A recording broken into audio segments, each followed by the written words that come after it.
इस तरह का एक सवाल आ रहा है हमारे पास। श्वेता व्यास जी हैं, ये कह रही हैं कि सर 1 महीने से ऊपर हो गया, अभी तक मेरी केवाईसी अपडेट नहीं हुई है।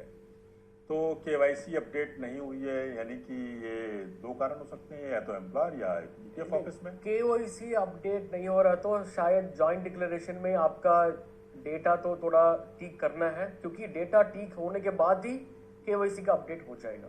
ये प्रश्न पूरा इसमें डिटेल नहीं है, लेकिन अगर आपको कोई समस्या है तो हम आपको बता दें कि हमारा एक पोर्टल है EPFIGMS। यहाँ पे हम शिकायत आपकी सुनते हैं, देखते हैं और उस पर कार्रवाई करते हैं।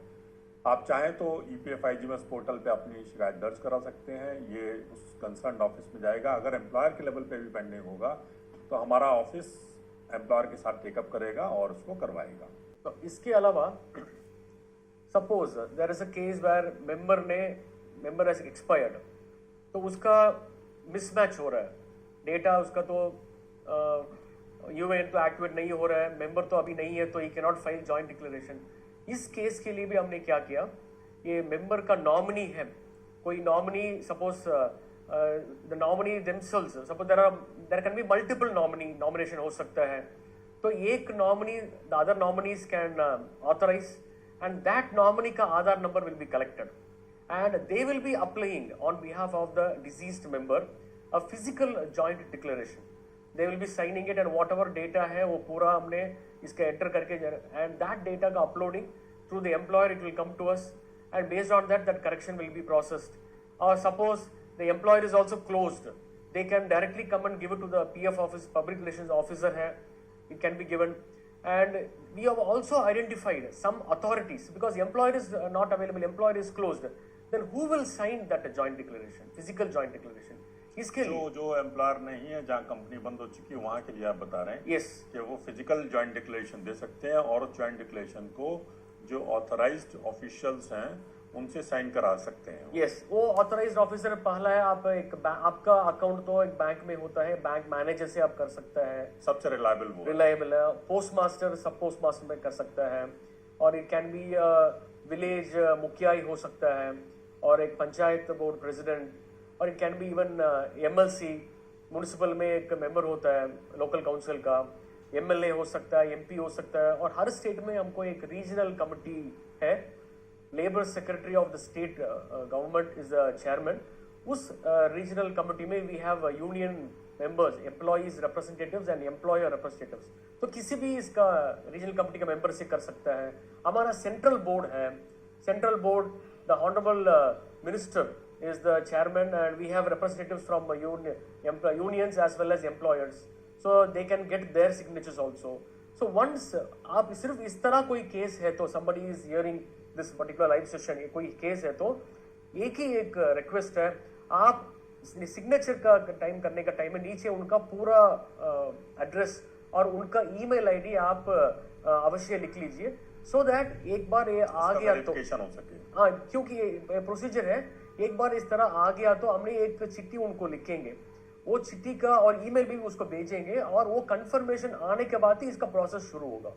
सो दैट इसके लिए थोड़ा आपको इस तरह कोई केस है तो आप थोड़ा ध्यान लेके, जो भी आप इस अथॉरिटी से आप सिग्नेचर ले रहे हैं उनका पूरा पोस्टल एड्रेस और उसका ईमेल करेक्टली आप इसमें लिख लेना, जिससे कि वो कोई ऐसा ना हो कि कोई फोर्ज सिग्नेचर करके किसी भी दैट इज आइडिया और गलत काम करा ले।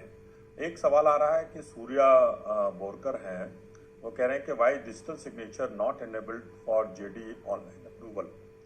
तो ये इनका कहने का मतलब ये है कि एम्प्लॉयर जो अप्रूव करता है JD को ऑनलाइन, उसके लिए डिजिटल सिग्नेचर क्यों नहीं आपने एनेबल किया हुआ है, क्या इसकी जरूरत है? We have enabled e-sign. E-sign is very easy as compared to digital signature, and there is no big facility, because digital signature every 2 years you have to renew it. There is some time delay for it renewing. We don't want to give any kind of difficulty to the employees, any kind of delay. Because of that, we have enabled e-sign, which is Aadhaar based, and immediately it will be e-signed through the Aadhaar portal, and immediately it will be coming to our portal. For that purpose only we have made as e-sign. Okay, एक पुरंदर साहू साहब हैं, nobody listen और correct wrong account number added to my UN. This is a wrong account number. this I will. This is not linked to this JD. but still, as I told you, maybe somebody has linked his wrong account number, either intentionally or erroneously. हाँ, अभी आपने थोड़ी देर पहले बताया भी है, फिर से एक बार बता दें इनके लिए कि इनको क्या करना चाहिए। तो इस तरह है, तो इसके लिए we are developing a process because there were some kind of fraud attempts have happened where they have taken some genuine members account and they have linked with some fake establishment. So in order to avoid that, in order to protect the fund of the member, we have put some process flow, and that process flow also is getting developed. Once that process flow is getting developed, then these kind of wrong, erroneous kind of linking of this member ID and the PF account number will be sorted out. So nothing to worry. It will be, once it is implemented, we will be putting up in the website. आप एक बार इसको check करके इसका जो भी SOP है, जो भी process flow है, एक बार देख के you can start doing on it. ठीक है, अच्छी बात है। आप जब कर लेंगे इसको तो उसको आगे बढ़ाएंगे, ये भी अपना देख लेंगे। मैं अगला सवाल लेता हूँ। हेमंत पंसारे हैं। I want to change the reason for leaving to retirement in the online joint declaration. I only have the retirement letter and last salary slip. Which 3 drop-down options use for 3 documents? क्या इसमें 3 documents लगेंगे? इसमें actually ना there are 10.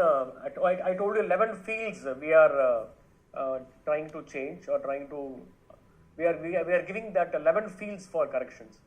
So इसमें 5 field है because that should be very clear for the people to the members to understand. ये 5 field we can group it this 11 field into 5 3 3. ये 5 क्या है?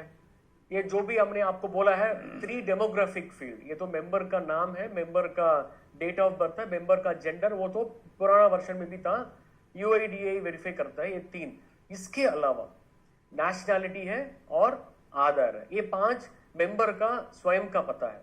इसके अलावा इसका फैमिली के लिए 3 फील्ड है। एक तो पेरेंट नेम है और रिलेशनशिप ऑफ द पेरेंट, क्योंकि पेरेंट नेम में एक ही फील्ड है, इधर फादर नेम आ जाएगा या मदर नेम आ जाएगा, अकॉर्डिंगली ये रिलेशनशिप आ जाएगा।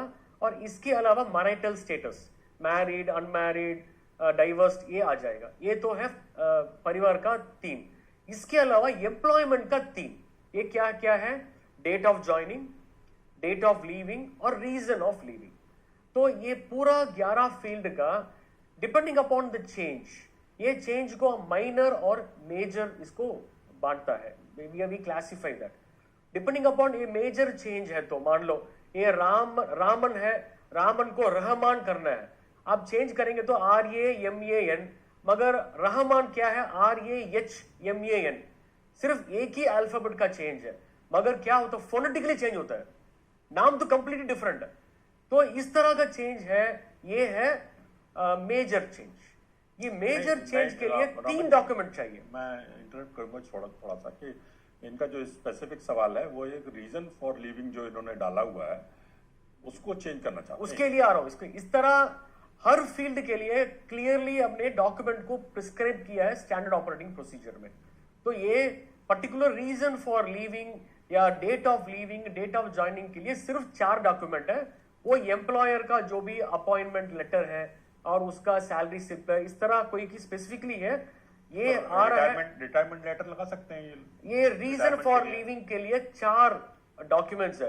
रेजिग्नेशन लेटर और रिटायरमेंट का जो भी उसका डॉक्यूमेंट है, और एम्प्लॉय एस्टैब्लिशमेंट का लेटर हेड में इस तरह मेंबर ने ये इस दिन में रिटायर हो गया करके एक लेटर है, और एक termination letter issued by the employer है।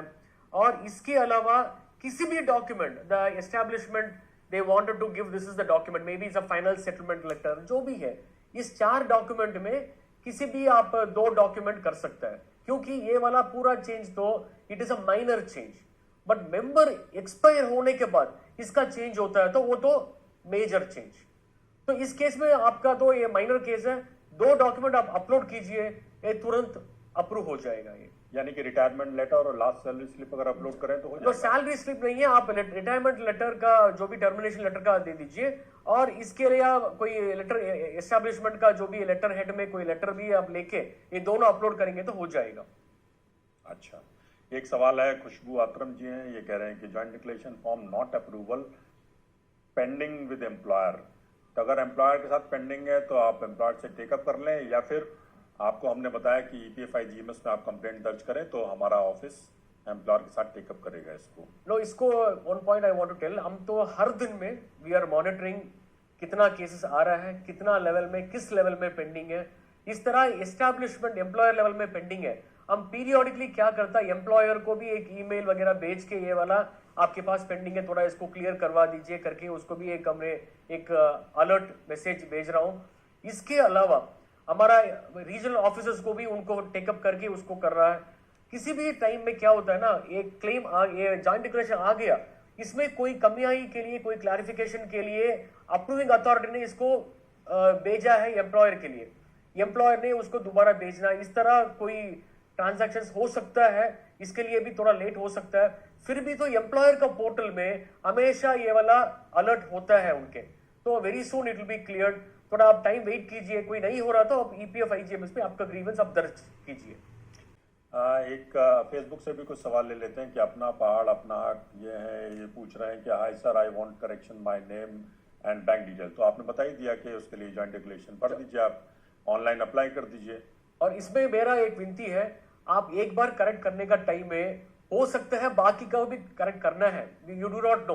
आप पूरा ये 11 पूरा एक बार चेक कीजिए क्या क्या आपका डेटा ठीक है क्या, एक बार पूरा चेक करके सारा चेंज को एक ही रिक्वेस्ट में जॉइंट डिक्लेरेशन में करेंगे तो फटाफट हो जाएगा आपका।